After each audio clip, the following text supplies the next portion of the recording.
ജന്മാദ്യസ്ഥേതോന്നയാതിതരതച്ചാർത്തേഷഭിജ്ഞസ്വരാട് തേനേ ബ്രഹ്മഹൃദായ ആദികവേ മുഖ്യന്തിയത് സൂരയാ തേജോ വാരിമൃതാം യഥാ വിനിമയോ യത്ര ത്രിസർഗോ മൃഷാദാംനാഥേന സദാ നിരസ്തകുഹകം സത്യം പരം ധീമഹി.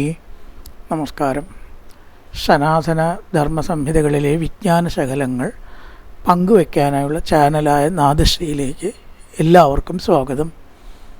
പ്രിയ ചാനൽ സബ്സ്ക്രൈബ് ചെയ്യാനും ലൈക്ക് ചെയ്യാനും ഓർമ്മപ്പെടുത്തിക്കൊള്ളുന്നു. സബ്സ്ക്രൈബ് ചെയ്തവർക്കും ലൈക്ക് ചെയ്ത് സപ്പോർട്ട് ചെയ്തവർക്കും നിസ്സീമമായ നന്ദി രേഖപ്പെടുത്തിക്കൊള്ളുന്നു. ശ്രീമദ് ഭാഗവതത്തിൽ ദ്വിതീയ സ്കന്ധം 9-ാം അധ്യായം 27-ാമത്തെ ശ്ലോകം വരെയാണ് നമ്മൾ പറഞ്ഞു വെച്ചത്. ബ്രഹ്മാവ് തപസ് ചെയ്തു ഭഗവാനെ പ്രത്യക്ഷമാക്കി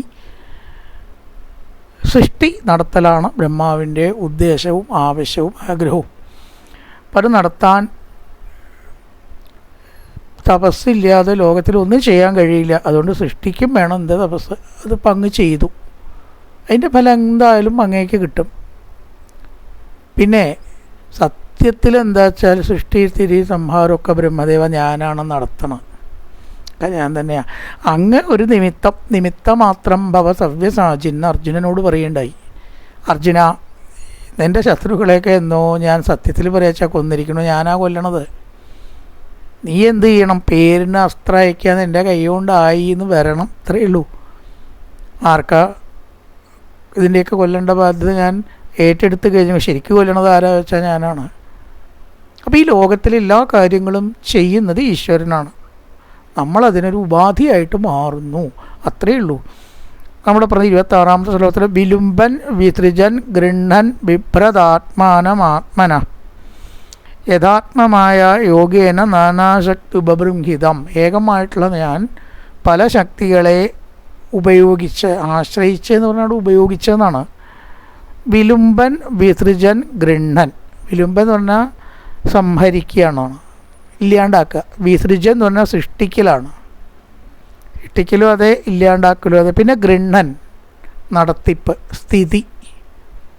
എല്ലാ കാര്യത്തിലും ഈ 3 കാര്യം ഉണ്ടാവും: സൃഷ്ടി, സ്ഥിതി, സംഹാരം. ഒന്ന് ഉണ്ടാവുക, പിന്നെ ഒന്ന് ഇല്ലാണ്ടാവുക. ഉണ്ടായതൊക്കെ ഇല്ലാണ്ടാവണല്ലോ. അതിൻ്റെ ഇടയിൽ അതിനെ മെയിൻ്റെനൻസ് ചെയ്യുക.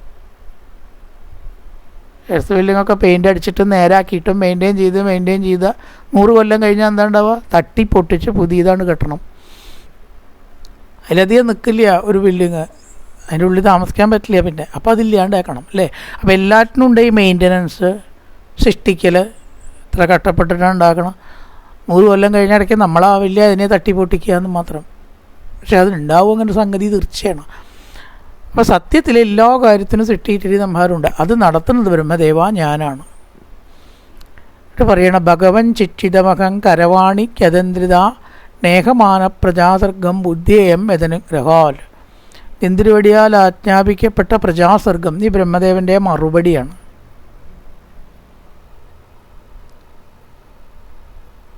ആത്മാനൻ രൂപത്തെ ഇവിടെ പറയുന്നത് ബ്രഹ്മദേവൻ്റെ മറുപടിയാണ് കേട്ടോ. ഇതൊക്കെ ബ്രഹ്മദേവൻ്റെ മറുപടി. ബ്രഹ്മാവ് പറഞ്ഞു, ഒക്കെ ബ്രഹ്മദേവനാ പറയണത്. അങ്ങാണ് സൃഷ്ടി സംഹാരങ്ങൾ ചെയ്യുന്നത്, ഭഗവാൻ പറയണതല്ല.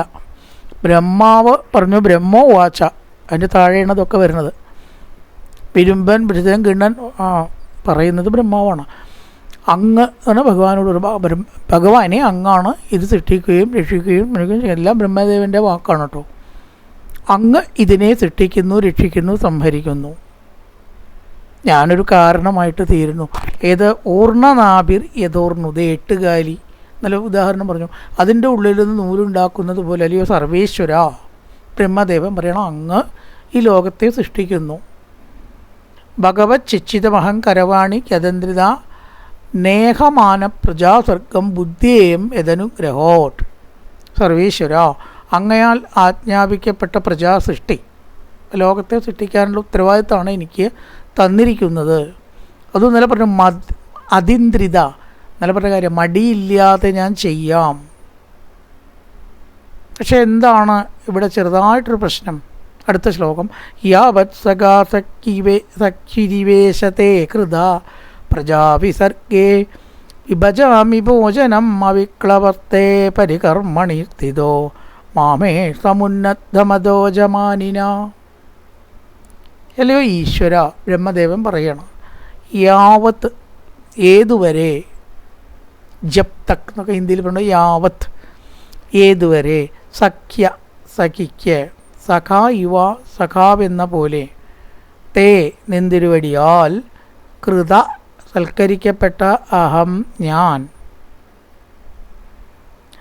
അവിക്ലവ വ്യാകുലതാരഹിതനായിട്ട്, തേ അങ്ങയുടെ പരികർമ്മണി സേവയിൽ സ്ഥിതി ചെയ്യുന്നുവോ, താവത്ത് അതുവരെ, പ്രജാവിസർഗേ പ്രജാസൃഷ്ടിയിൽ, ഭോജനത്തെ വിഭജാമി വിഭാഗിക്കുന്നേൻ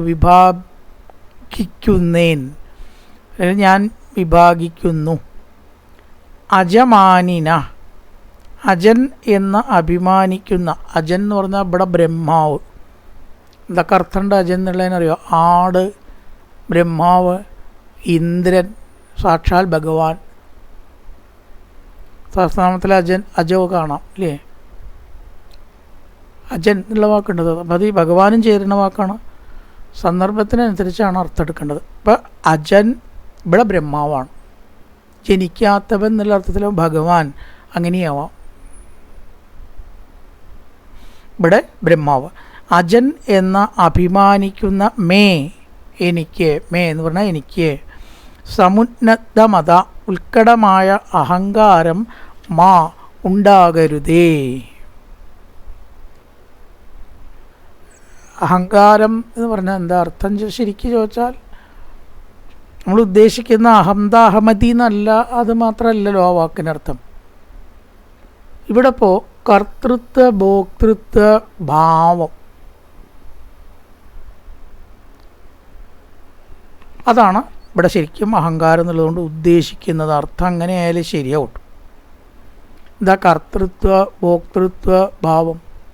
ഒരു പ്രവൃത്തി നമ്മൾ ചെയ്യുമ്പോൾ പലപ്പോഴും നമ്മൾ പറയാറുണ്ട് ഈശ്വര സമർപ്പണമായിട്ട് ചെയ്യുക, ഞാൻ എന്ന ഭാവം ഇല്ലാതെ ചെയ്യുക, അഹങ്കാരോ അതിൽ ഞാൻ എന്ന കർത്തൃത്വ ഭോക്തൃത്വ ഭാവമോ ഇല്ലാതിരിക്കുക. എന്നാൽ ഇത് നമ്മൾ ശരിക്ക് അനുഷ്ഠിക്കുന്നുണ്ടോ എന്നാണ് ചിന്തിക്കേണ്ടത്. ഒരിക്കലും ഇല്ല. എന്താ കാരണം? നമ്മൾ ചെയ്തതായിട്ടുള്ള പ്രവൃത്തി നന്നായി എന്ന് രണ്ടാൾ പറഞ്ഞാൽ ഒരു ലേശം ഉള്ളിൽ ഒരു സന്തോഷമെങ്കിലും നമുക്കില്ലാതിരിക്കുമോ? അത് നന്നായില്ല എന്ന് പറഞ്ഞാലോ, ഇതൊക്കെ പറയാം അപ്പം അയാളാരാണോ എന്നും തോന്നും ഇല്ലേ? അപ്പം എവിടെയാ കർത്തൃത്വ ഭോക്തൃത്വം ഇല്ലാതെ വരുന്നത്? നന്നായി എന്ന് പറഞ്ഞാൽ സന്തോഷം ഉണ്ടാവണു, നന്നായില്ല എന്ന് പറഞ്ഞാൽ അവനോട് അലോഗ്യം ഉണ്ടാവണു, അല്ലെങ്കിൽ സങ്കടമെങ്കിലും ഉണ്ടാവണു. അവൻ പോയി പണി നോക്കട്ടെ ഇതൊക്കെ പറയാം. അപ്പം അവനാരാ? ചിലപ്പോൾ ദേഷ്യം വരുന്നു. ഇതൊന്നും പാടില്ല എന്നാണ്. ചിലർ നന്നായി എന്ന് പറയും, ചിലർ നന്നായില്ല എന്ന് പറയും, ചിലർ ഒന്നും പറഞ്ഞില്ല എന്ന് വരും. ഇതൊക്കെ ഒരുപോലെ എടുക്കണം. നമ്മുടെ റോൾ എന്തേ ഉള്ളൂ? പ്രവൃത്തി ചെയ്യുക. ആരെങ്ങനെയോ വിലയിരുത്തിക്കോട്ടെ, അത് അവരുടെ സ്വാതന്ത്ര്യം. അത് നമ്മളെ ബാധിക്കാൻ പാടില്ല. വളരെ വിഷമമുള്ളൊരു കാര്യമാണ്. എളുപ്പമാണെന്ന് പറയുമ്പോൾ എളുപ്പമാണെന്ന് തോന്നും. ആർക്കതില്ലാത്ത നമ്മളെ ഇപ്പോൾ നാലാൾ വിളിച്ചു കൂട്ടിയൊന്ന് മാനിച്ചു, ഒന്ന് ആദരിച്ചു. അതെത്ര ആളോട് നമ്മൾ പറയുന്നുണ്ട്. എനിക്ക് തന്നെ ആദരവുണ്ടായിരുന്നു, അതിൽ സന്തോഷം വരുന്നുണ്ട് അല്ലേ? ഞാൻ എന്ന ഒരു തോന്നൽ അവിടെ വരുന്നുണ്ട്. സത്യം ഓർത്താൽ ഇതിന് യാതൊരു അർത്ഥമില്ല. കാരണം ഏത് നിലയ്ക്ക് ഇപ്പം നമ്മൾ എന്തെന്നെ കൊടുത്തിട്ട് ആദരിച്ചാലും അല്ലേ, ആരെയാണ് ആദരിക്കുന്നത്? അതൊന്ന് ചിന്തിക്കുക. അത് സൂക്ഷ്മമായിട്ടുള്ള ആത്മീയാർത്ഥത്തിലേക്കൊന്നും പോകണ്ട, അതൊക്കെ അവിടെ നിൽക്കട്ടെ. സാധാരണ അർത്ഥത്തിൽ തന്നെ എടുത്താൽ എക്സ് വൈ അലച്ച ഗോവിന്ദൻ അയാളെ പൊന്നാട അണിഞ്ച് ആദരിച്ചു. സത്യത്തിൽ ഈ ഗോപാലനെയും ഗോവിന്ദനെയും അല്ല ആദരിക്കുന്നത്, അയാളിലുള്ള എന്തോ ഒരു ക്വാളിറ്റിയാണ്. എന്തെങ്കിലും നല്ല അധ്യാപകനുള്ള അവാർഡ്, അയാളുടെ അധ്യാപനത്തിനെയാണ് അംഗീകരിച്ചിരിക്കുന്നത്. ഇന്ന ആളുടെ മകൻ ഗോപാലനെ ആദരിച്ചിട്ടില്ല. സത്യത്തിൽ ഉണ്ടോ? ഒരു കലാകാരനെ ആരാധിച്ചു, ആ കലാകാരനെ അയാളിലുള്ള കലയാണ് ആദരിക്കുന്നത്. അവിടെ ആ വ്യക്തിക്ക് ഒരു പ്രസക്തി ഉണ്ടോ? സത്യത്തിലില്ല. അത് നമ്മൾ ഉണ്ടാക്കുന്നതാണ്, നമ്മൾ ഉണ്ടാക്കിച്ച് കൽപ്പിച്ച് ഉണ്ടാക്കുന്നതാണ്. ഇന്ന ആളുടെ മകനാണ് ഞാൻ, ഇന്ന ആളുടെ മകളാണ് ഞാൻ, അയാളെ ആദരിക്കുന്നില്ല ആരും. മകനായതുകൊണ്ടോ പേരതായതുകൊണ്ടോ അയാളായതുകൊണ്ടോ അല്ല ആദരിക്കുന്നത്, അയാളിലുള്ള എന്തോ ഒരു ക്വാളിറ്റിയാണ്. അപ്പോൾ അവിടെ എന്നുള്ളതിന് എന്താണ് പ്രസക്തി ഉണ്ടോ? പ്രസക്തിയില്ല. ഞാൻ ആത്മീയ അർത്ഥത്തിലേക്ക് പോയാൽ ആത്മാവിനെ ഇതൊന്നും ബാധകമല്ല. പിന്നെ അപ്പോൾ അങ്ങനെയാണ് വെച്ചാൽ അഹങ്കാരത്തിന് അപ്പോഴും പ്രസക്തിയില്ല. ബാഹ്യമായിട്ടെടുത്താൽ തന്നെ അർത്ഥമില്ല അഹങ്കാരത്തിന്, ആന്തരമായിട്ടെടുത്താൽ ഒട്ടുമില്ല, രണ്ടുമില്ല. കാരണം ആത്മാവിനെ അല്ലല്ലോ ആദരിക്കുന്നത്. അപ്പോൾ ആത്മാവിനിതൊന്നും ബാധകമല്ല. പുറമേ ഒരു സംഗതി അതങ്ങനെ നടക്കണമെന്ന് മാത്രമേ ഉള്ളൂ. നമ്മളതിൽ നിന്നൊക്കെ വ്യത്യസ്തനായിട്ടുള്ള ആത്മാവാണെന്ന് ചിന്തിക്കുമ്പോൾ ആദരവ് നമ്മളെ ബാധിക്കണില്ല. അപ്പോഴും അഹങ്കാരത്തിന് പ്രസക്തിയില്ല. ഏതെങ്കിലും ഒരു ഗുണത്തിനെയാണ് ആദരിക്കുന്നത്, അല്ലാതെ അയാളെ ആദരിക്കുന്നില്ല. ഒരാളും ആദരിക്കുന്നില്ല എന്ന് കൂട്ടുക, മനസ്സിലാക്കുക. അയാളിലുള്ള കലയെയാണ് ആദരിക്കുന്നത്, അല്ലെങ്കിൽ ക്വാളിറ്റിയാണ് ആദരിക്കുന്നത്. MLA വന്നു, MLA ബഹുമാനിച്ചു, MLA എന്ന സ്ഥാനത്തിനെയാണ് സത്യത്തിൽ ബഹുമാനിക്കുന്നത്. നാളെ ഈ MLA ആരാവും? മറ്റൊരാളാവും, ഇല്ലേ? അപ്പോൾ ഇതൊക്കെ അയാൾക്കല്ലേ പോവുക? അപ്പോൾ ഈ കഴിഞ്ഞ വ്യക്തിക്ക് എന്ത് പ്രസക്തി? ഇപ്പോഴത്തെ മുഖ്യമന്ത്രി മാറി വേറെ മുഖ്യമന്ത്രിയായി, മുൻ എന്നൊരു പേരവിടെ വരും, മുൻ മുഖ്യമന്ത്രി അല്ലേ, പോയില്ലേ? ഇപ്പോഴത്തെ മുഖ്യമന്ത്രിക്കാണ് സ്ഥാനം, ഇപ്പം മുന്നായി പോയി. അപ്പോൾ അയാളെ സ്ഥാനത്തിരിക്കുമ്പോൾ ആർക്കാ കിട്ടിയ ബഹുമാനങ്ങളെല്ലാം? എക്സിനോ വൈക്കോ അല്ല, ആ ചെയറിന്, ആ സ്ഥാനത്തിനാണ്. ഇവിടെ ഇങ്ങനെ നോക്കുമ്പോൾ നമ്മൾ അവിടെ അഹം എന്ന രീതിയിലുള്ള ഒരു തോന്നലിൻ്റെ ആവശ്യം ഇല്ല. ബ്രഹ്മദേവൻ തെട്ടിക്കുമ്പോൾ ബ്രഹ്മദേവൻ ഇപ്പോൾ പറയണത് ഞാൻ ബ്രഹ്മാവ് എന്ന അഭിമാനം എനിക്ക് തോന്നരുതേ, ഞാൻ സൃഷ്ടികർത്താവായതുകൊണ്ട് ഇതിന് നിയോഗിക്കപ്പെട്ടു എന്നതിലപ്പുറം വ്യക്തി എന്ന നിലയ്ക്ക് ഒരു പ്രസക്തിയും അതിനില്ല. അത് നന്നായില്ലെങ്കിൽ ദുഃഖിക്കാനുമില്ല, നന്നായാൽ സന്തോഷിക്കാനോ അഭിമാനിക്കാനും ഇല്ല. ആ ഒരു അഭിമാനം വിട്ട് നമ്മൾ കർമ്മം ചെയ്താൽ ഒരു കർമ്മവും നമുക്ക് ദുഃഖപ്രദമാവില്ല. ഇത് വെച്ചാലോ എല്ലാ കർമ്മവും നമുക്ക് ദുഃഖേ തരൂ. യാവത്സക സഖ്യരിവേശതേ കൃത, തേ എന്ന് പറയുന്ന ഭഗവാനെ അങ്ങ് എന്നോടൊരു സഖ്യം ചെയ്തു, കൈ പിടിച്ച് മിത്രത്വം സ്ഥാപിച്ച് സൃഷ്ടി ചെയ്യാൻ അനുഗ്രഹിച്ചില്ലേ, ഈ സഖ്യം എന്നർത്ഥം. ഇത് ഏതുവരെയുണ്ട്? പ്രജാപി സർഗേ വിഭജാമി ഒരു നില വരെ മാത്രമേ ഉള്ളൂ. ഇപ്പം ഞാൻ സൃഷ്ടികർത്താവാണ്, ഞാൻ തപസ് ചെയ്തു, എന്നെ അനുഗ്രഹിക്കണം, അതങ്ങ് ചെയ്തു, കഴിഞ്ഞു, അത്രയേ ഉള്ളൂ. അതിലപ്പുറം അങ്ങേക്ക് ഇതിലൊരു ബന്ധമോ ഒരാഴത്തിലുള്ള കാര്യം ഇല്ല എന്നാണ് ഇവിടെ പറയുന്നത്. പ്രജാവിസർഗേ എന്ന് പറഞ്ഞാൽ പ്രജാസൃഷ്ടിയിൽ, വിഭജാമി ഭോജനം, വിഭജിക്കുന്നേൻ, അത് വെറും താൽക്കാലികമാണ് എന്നുള്ള ഒരു കാര്യം ഇവിടെ പറഞ്ഞിരിക്കുകയാണ്. ഭോജനം ഭോഗ്യം എന്ന് ഭേദത്തോടു കൂടി വിഭജിച്ചു കൊള്ളാം, അതിനുള്ള ശക്തി അങ്ങ് എനിക്ക് തരണം. കേവലം താൽക്കാലികമാണ് ഈ ബന്ധം എന്നർത്ഥം. അപ്പോൾ ഭഗവാൻ പറയുകയാണ്, അടുത്ത ഭഗവാന്റെ വാക്യാണ് ശ്രീ ഭഗവാൻ ഉവാച. എങ്ങനെയാണ് കർത്തവ്യം കർമ്മം ബന്ധമില്ലാതെ ചെയ്യുക? കേട്ടോളൂ. ശ്രീ ഭഗവാൻ ഉവാച, ഇതിനാണ് ചതുശ്ലോകി ഭാഗവതം. ഭാഗവതം 4 ശ്ലോകത്തിൽ ഒതുക്കിയാൽ എങ്ങനെയുണ്ടാവും? ജ്ഞാനം പരമഗുഹ്യം മേ വിജ്ഞാനസമന്വിതം സരഹസ്യന്തദംഗഞ്ച ൃഗാണഗരിതം മയാ. ഈ 30ാമത്തെ ശ്ലോകം. ഇത് തങ്ങളുടെ കുറച്ച് ഭാഗം ചതുശ്ലോകി ഭാഗവത്തിൻ്റെ ഒരു ഇതാണ്, അവതാരിക പോലെയാണ്. ഭാഗവത്തിൻ്റെ മൊത്തം ഒരു ചുരുക്കമാണത്. ജ്ഞാനം പരമഗുഹ്യം മേ വിജ്ഞാനസമന്വിതം, വിജ്ഞാനത്തോടു കൂടിയ ജ്ഞാനം, സരഹസ്യം തദംഗം, ഞാൻ അങ്ങേക്ക് പറഞ്ഞു തരാം, ഗൃഹാണഗതിതം മയാ, ഞാൻ പറയപ്പെട്ട ഗതിതം, അങ്ങ് ധരിച്ചാലും, ആ ജ്ഞാനം അങ്ങ് ധരിച്ചാലും, യാവാനകം യഥാഭാവോ യദ്രൂപഗുണകർമ്മക തദൈവ തത്വവിജ്ഞാനമസ്തുമേ അസ്തുതേ മദനുഗ്രഹാത്. ഭഗവാന്റെ അനുഗ്രഹം കൊണ്ട്, അതായത് എൻ്റെ അനുഗ്രഹം കൊണ്ട്, ഭഗവാൻ പറയുമ്പോൾ അങ്ങനെയാണ്, എൻ്റെ അനുഗ്രഹം കൊണ്ട് ആ ജ്ഞാനം അങ്ങേക്ക് പ്രകാശിക്കട്ടെ. അഹം യാവാ, ഞാൻ എത്ര വലിപ്പമുള്ളവൻ, യഥാഭാവ ഏത് വിധങ്ങളായ രൂപങ്ങളും ഗുണങ്ങളും കർമ്മങ്ങളും ഉള്ളവൻ, ഏത് ഭാവത്തിലിരിക്കുന്നവൻ, തഥാ ഏവ തത്വവിജ്ഞാനം അപ്രകാരമുള്ള സത്യജ്ഞാനം എൻ്റെ അനുഗ്രഹം കൊണ്ട് അങ്ങേക്ക് ഭവിക്കട്ടെ. ജ്ഞാനം മറ്റൊരാൾക്ക് പറഞ്ഞു കൊടുക്കുമ്പോൾ ആ കൊടുക്കുന്ന ആളുടെ അനുഗ്രഹം ഈ കേൾക്കുന്ന ആൾക്കും അത് ഗ്രഹിക്കുന്ന ആൾക്കും തീർച്ചയായിട്ടും ഉണ്ടാവണം. നല്ല ഭാവത്തിൽ പറഞ്ഞു കൊടുക്കുമ്പോഴേ എത്രയേ ഫലിക്കുള്ളൂ.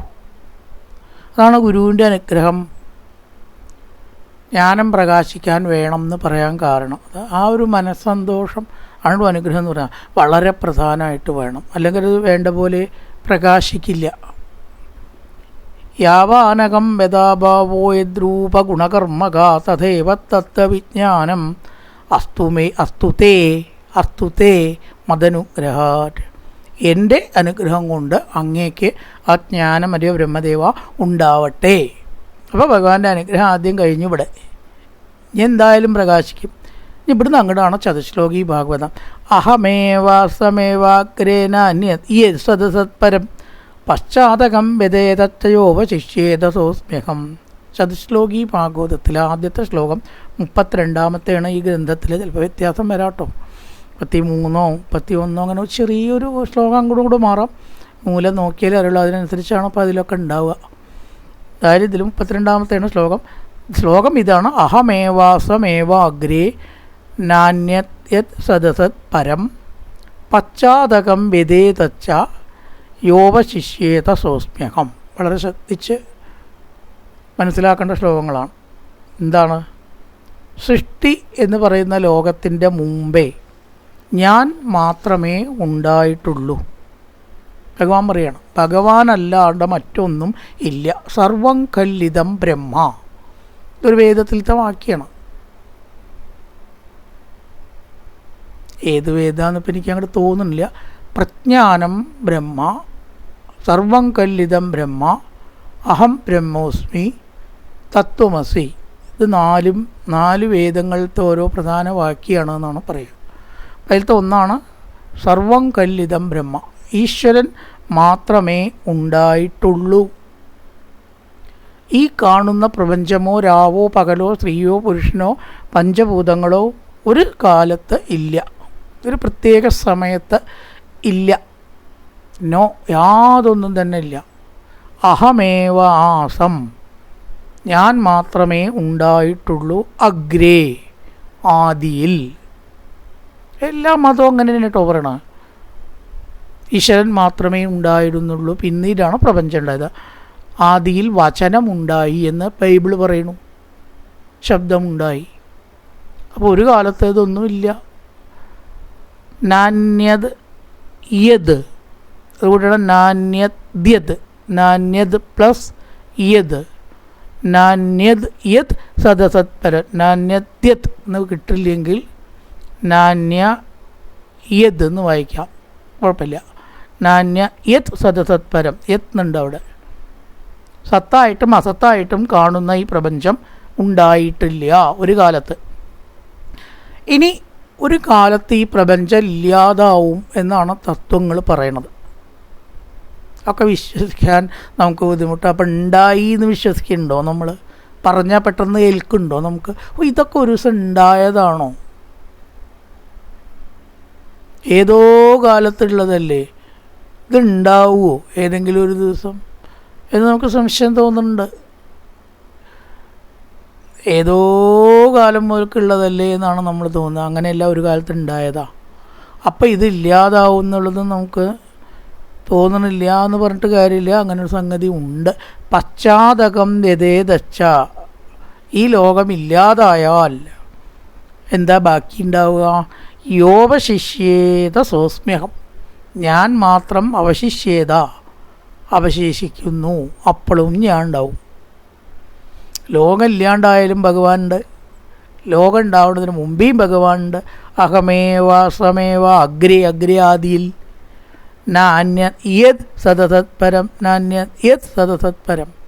സത്തായിട്ടും അസത്തായിട്ടും കാണുന്ന ഈ പ്രപഞ്ചം ആദ്യം ഇല്ല, ഇനി കുറച്ച് കഴിഞ്ഞാലോ ഉണ്ടാവില്ല.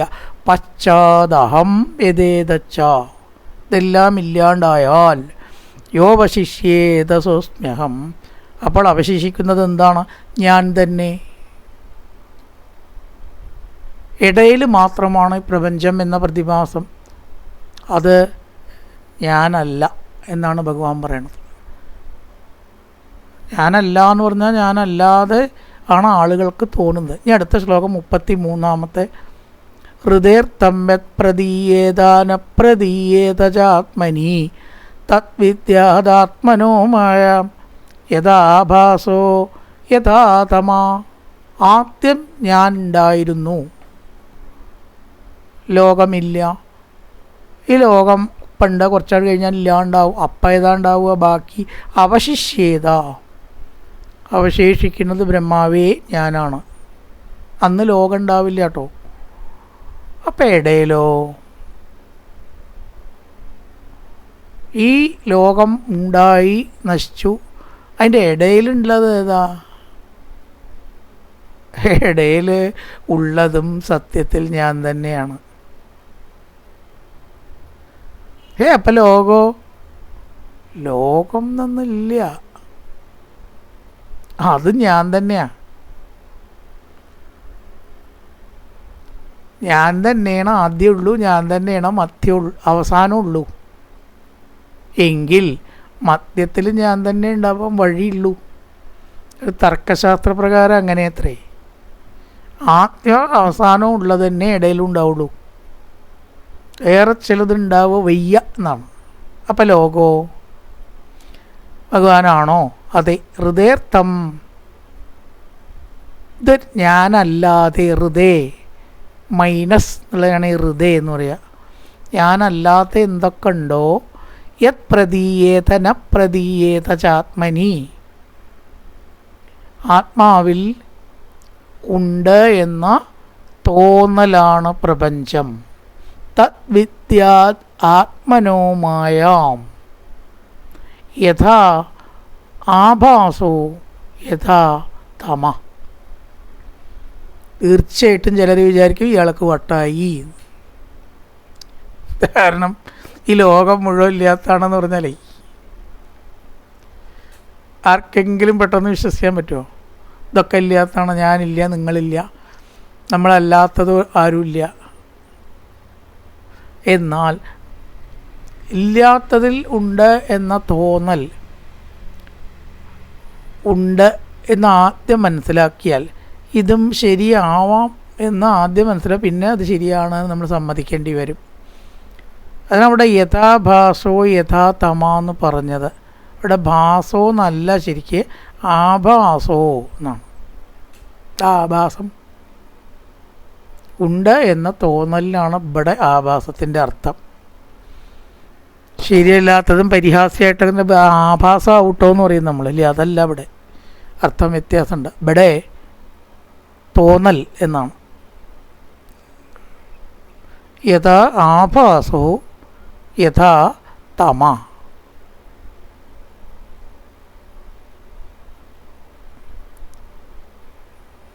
തമ യഥാ, ഇവിടെ തമ എന്ന് പറഞ്ഞാൽ രാഹു എന്ന ഗൃഹം പോലെയും ആകുന്നു.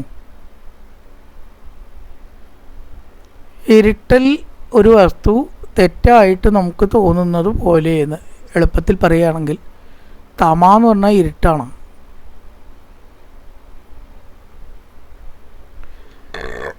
അത് പൂർണ്ണമായിട്ട് ഉള്ള ഇരുട്ട് ആവണം എന്നില്ല, എന്നാലും ഒന്നും കാണില്ലല്ലോ. ഇവിടെ രാഹു എന്നൊരർത്ഥം കൊടുത്തിട്ടുണ്ട് കേട്ടോ തമ എന്നുള്ളതിന്.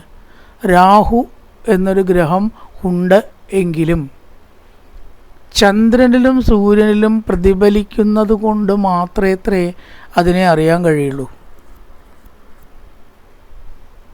അതുകൊണ്ട് രാഹുവിനെയും കേതുവിനെയും അറിയാൻ കഴിയില്ല എന്നാണ്. സൂര്യനിലും ചന്ദ്രനിലും പ്രതിഫലിക്കുന്നത് കൊണ്ട് നമുക്ക് രാഹുവിൻ്റെ ആ ഒരു അസ്തിത്വം ബോധ്യപ്പെടുകയാണ് സത്യത്തിൽ. അതുപോലെ ജഡങ്ങളായിട്ടുള്ള ഈ പ്രപഞ്ചത്തിൽ സത്യമാണ്, ആത്മാവ് തന്നെയാണ് സത്യം. ഈ സത്യബോധത്തെ മറയ്ക്കുന്ന ശക്തിക്കാണ് മായ എന്ന് പറയുക. ഈശ്വരൻ്റെ ആ ഒരു സാന്നിധ്യം കൊണ്ട് മാത്രമേ ഈ പ്രപഞ്ചം ഉണ്ടാവുള്ളൂ. രാഹു എന്ന ഗ്രഹത്തിൻ്റെ അസ്തിത്വം ഇവിടെ അറിയണത് സൂര്യൻ്റെയും ചന്ദ്രൻ്റെയും സാന്നിധ്യം കൊണ്ടാണ്. സൂര്യനും ചന്ദ്രനും ഇല്ലെങ്കിലോ? സൂര്യനും ചന്ദ്രനും ഇല്ല കൂട്ടാ സമർത്ഥിക്കാൻ വേണ്ടിയിട്ട്. ഈ രാഹുവിൻ്റെ സാന്നിധ്യം അറിയില്ല അത്രേ, അങ്ങനെയാണ് പറയണത് നിരീക്ഷകർ. നമുക്കറിയില്ല കേട്ടോ. സൂര്യനെയും ചന്ദ്രനെയും കൂടിയേ രാഹുവിനെ അറിയാൻ കഴിയുള്ളൂ എന്ന് പറയണു. ഇതേപോലെ ഈശ്വരനിൽ കൂടെ മാത്രമേ പ്രപഞ്ചത്തെ നമുക്ക് അറിയാൻ കഴിയുള്ളൂ. ഈശ്വരനില്ലെങ്കിൽ പ്രപഞ്ചമില്ല. അപ്പോൾ സത്യത്തിൽ പ്രപഞ്ചം എന്ന് പറയണതുണ്ടോ എന്ന് ചോദിച്ചാൽ ഈശ്വരൻ്റെ സാന്നിധ്യം കൊണ്ട് മാത്രം അറിയുന്നതാണ് പ്രപഞ്ചം. അത്രത്തോളം ഈശ്വരനുമായിട്ട് അത് കെട്ടുപിണഞ്ഞ് കിടക്കുന്നു, അല്ലെങ്കിൽ ഒട്ടിച്ചേർന്ന് കിടക്കുന്നു. ഈശ്വരൻ ഉള്ളത് കൊണ്ട് നമുക്ക് പ്രപഞ്ചത്തിൻ്റെ ഒരു ആഭാസം തോന്നുകയാണ്. അത്രയേ ഉള്ളൂ. ഒരു തോന്നലാണെന്നർത്ഥം. പെട്ടെന്ന് ബോധ്യമാവാൻ ആർക്കും സാധിക്കില്ല.